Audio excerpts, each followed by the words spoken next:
6+ years now on the job, what are some of the things that, how are you better at the job now than you were when you first started? Oh man, I'll tell you, it's a demanding job. I think I've gone through a lot of change here.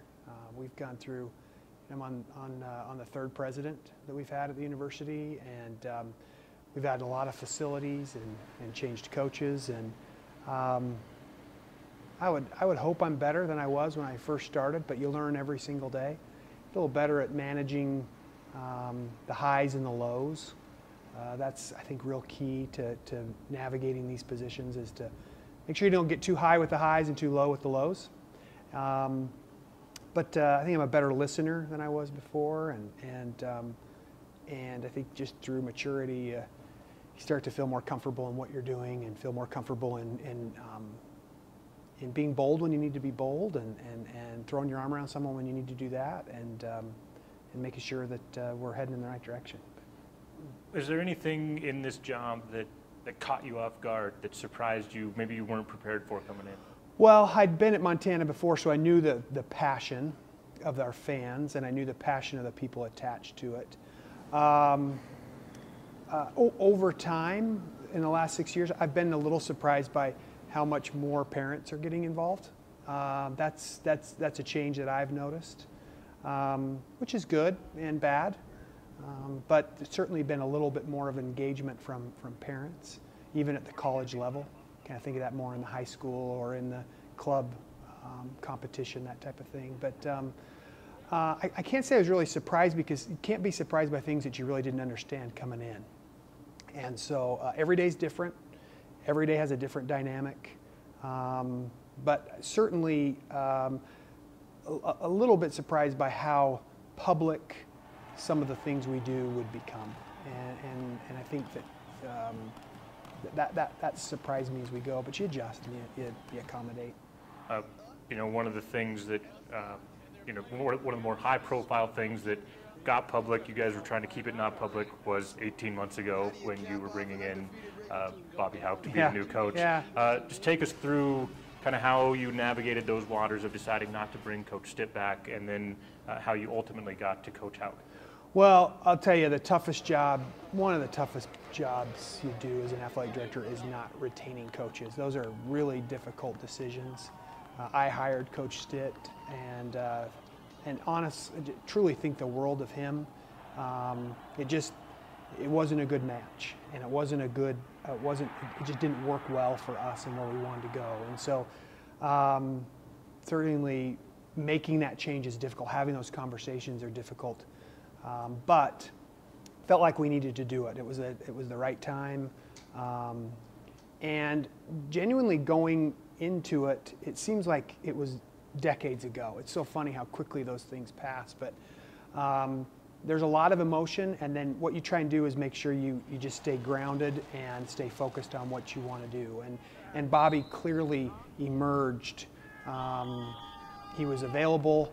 It was certainly a different Bobby than was here before, and then momentum got behind him.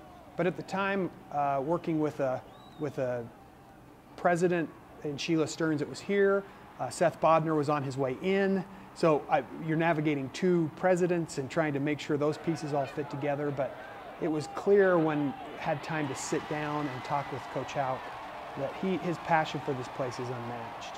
And rarely can you hire somebody who has sat in that seat before and had success, because no matter what you say, this is a unique job. The head football coach at the University of Montana is unique in so many ways. That'll be a long conversation, and it is just a different beast to wrangle. And having somebody that had done that before was a real plus. So you want to be methodical, you want to be thorough, but you also want to make sure you keep ahead of it and keep moving and keep progressing forward. Coaching searches can absolutely engulf you, and then you forget, man, we got 14 other sports we're working through here too, and I got to focus on some other things too. Especially with Coach Hauck's hiring, because there was so much external conversation about it. how much did that get to you, or how much of that got to you, and how much of it do you even listen to? No, I listen to it. I really do, and my email's public, so you can, and they come directly to me. So no, I heard it, and I thought that those were important conversations to have. It once again gave us an opportunity to talk about topics. We may not all agree. We may not think that the blame needs to be placed here for certain things, and that's okay, but having those conversations are healthy. They're great. Participating in community forums, addressing subjects straight up front, whether it, in this case, dealing with sexual assault, and that's a raw, emotional topic across the country. And so allowing yourself to have those conversations, not shying away from them.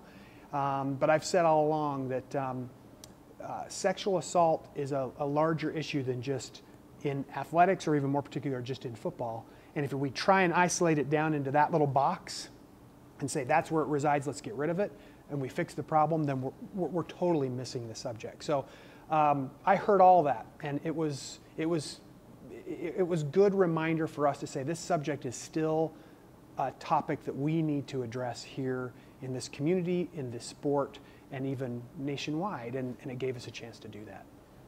Moving on to a coach that there was no debate on whether or not you were going to bring him back. Travis DeCuire gets a 3-year new deal. What went into the conversations, the decision to bring him back or continue his stay, I guess? Yeah, it was really not much of a debate. It was more of a matter of let's do all we can to try and keep Coach DeCuire and Travis. I so enjoy working with all of our coaches. I really do. We have a great group of coaches that really understand culture and want to do things the right way. And again, that carousel starts to spin, and what happens at Washington State trickles down to everywhere. What happens at St. John's trickles down as this carousel starts to spin. And so you want to be ahead of time. We understand that what we can offer here at Montana is not going to match what a Mountain West Conference school is going to pay. I mean, that's just how it is. There are other things that we have to do to try and incentivize folks, and part of that is Travis at his alma mater. That's a key part for him. I think Travis is selective on where he wants to go. I think his family really, really enjoys it here now, and he's been embraced so well by this Missoula community. So I wanted to get ahead of it, but I knew at some point you say, hey, there's only so much we can offer, there's only so much we can do, but we want to keep you're valuable to this program, you're valuable to this university, and so those are exciting times, Slim. I'll tell you, it is crazy how it works, and it is crazy who gets my cell phone even when there's a hint that we might be changing coaches. I don't know where it comes from, but it's an amazing, almost at times exhausting experience where you just go, goodness, folks, I mean, just everyone needs to relax, but it's also fun. It's also fun. No-brainer to bring him back with the success he's had, but going forward, what were some of the conversations you had about this is where this men's basketball program needs to go next? Well, we want to continue to succeed on and off the court. Those things are important. It's not just lip service that we say, hey, we need to be successful in this community, we need to be successful in the classroom, and we need to be successful competitively. We want to continue to build. We've got some new facility plans that are going to be moving forward here onto phase 2 of our facility master plan that will help improve that men's basketball locker room area, equipment room. Eventually, then we can do some work in the women's locker room as well. And so those were conversations to say, hey, we're going to invest in these things. This should help us, but we want to stay competitive. We want to be winning the Big Sky Conference. We want to get to a spot where we're winning the game in the NCAA tournament. And winning the game in the NCAA tournament just doesn't happen on that matchup on Selection Sunday. It happens on that time that the whole season as you build that resume, and you want to get to a 13 line. You want to potentially get to that 12 line. So those are things that we've got to continue to invest in and do it responsibly. We don't want to overspend and do things that we can't financially do, but we want to invest in those things that are going to bring the greatest reward. The team had a pretty successful stay in Boise, first year for the conference tournaments there. What was your takeaway from year one of the Boise experiment? Well, Boise did a great job. I love Boise. Boise is a great community. The arena was great. Full disclosure, I am one that does feel like that the hot team or the team that won the regular season should host for a variety of reasons. But we've been fortunate to win it twice now back-to-back at a neutral site. So on the men. The women have been a different story, but Boise did a great job. And I see that that's where we're going to go, and I'm fully supportive. We want to make Boise a success. But I still like that idea of when we're a one-bid team, I think we need to do all that we can to protect the very best team in our conference, because we all win. When I say we, the conference as a whole wins if we can get a team to win a game in that NCAA tournament. So Boise did a great job, and Reno did a great job. And I understand that the reasons why we want to be at that neutral site, and I'm supportive of it. But from a financial standpoint, from some atmosphere standpoints, I do like going back to that hot team hosts and being on an arena on a campus. Well, and you mentioned the atmosphere and the Lady Grizz. I mean, they didn't have near the atmosphere that the men had for that championship game.